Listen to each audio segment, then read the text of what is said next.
ಜಲಿಯಾವಾಲಾ ಬಾಗ್ ಎನ್ನುವ ಹೆಸರು ಪ್ರತಿ ಭಾರತೀಯರನ್ನು ಬೆಚ್ಚಿ ಬೀಳಿಸುವಂತಹ ಹೆಸರು. ಬ್ರಿಟಿಷರ ಕಾಲದಲ್ಲಿ ನಡೆದ ನರಮೇಧವೇ ಇದಕ್ಕಿರುವ ಕಾರಣ. ಈ ವಿಚಾರದ ಬಗ್ಗೆ ದಿನನಿತ್ಯ 7 ಗಂಟೆಗೆ ಲೈಟ್ ಅಂಡ್ ಸೌಂಡ್ ಶೋ ಮಾಡ್ತಾರೆ. ಯಾವುದೇ ರೀತಿ ಎಂಟ್ರಿ ಫೀ ಇರಲ್ಲ. ನಾನು ನಿಮ್ಮ ವೇರ್ವೀಟ್ನ ಆಶಿಕ್ ಮಾತಾಡ್ತಾ ಇರೋದು. ಶೋ ಮುಗ್ದಿದ್ದು 7:30 ಆಗಿತ್ತು. ಅಮೃತ್ಸರ್ನ ಸ್ಟ್ರೀಟ್ಗಳು ರಾರಾಜಿಸ್ತಾ ಇದ್ವು. ನಾವು ಟರ್ಬನ್ ಹಾಕೊಂಡು ಊರೆಲ್ಲ ಸುತ್ತಿದ್ವಿ.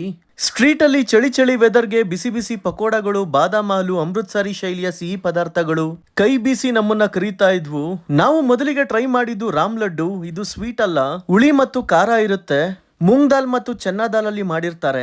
ಲಡ್ಡು ಶೇಪ್ ಅಲ್ಲೇ ಇರುತ್ತೆ. ಕ್ಯಾರೆಟ್, ಉಪ್ಪಿನಕಾಯಿ ಮತ್ತೆ ಮೂಲಂಗಿ ಹಾಕಿ ಕೊಡ್ತಾರೆ. ಜಸ್ಟ್ 20 ರೂಪಾಯಿ ಅಷ್ಟೇ. ತುಂಬಾನೇ ಚೆನ್ನಾಗಿತ್ತು. ಹಾಗೆ ಮುಂದೆ ಹೋಗ್ತಾ ಬನ್ ಕುಲ್ಚೆ ಟ್ರೈ ಮಾಡಿದ್ವಿ.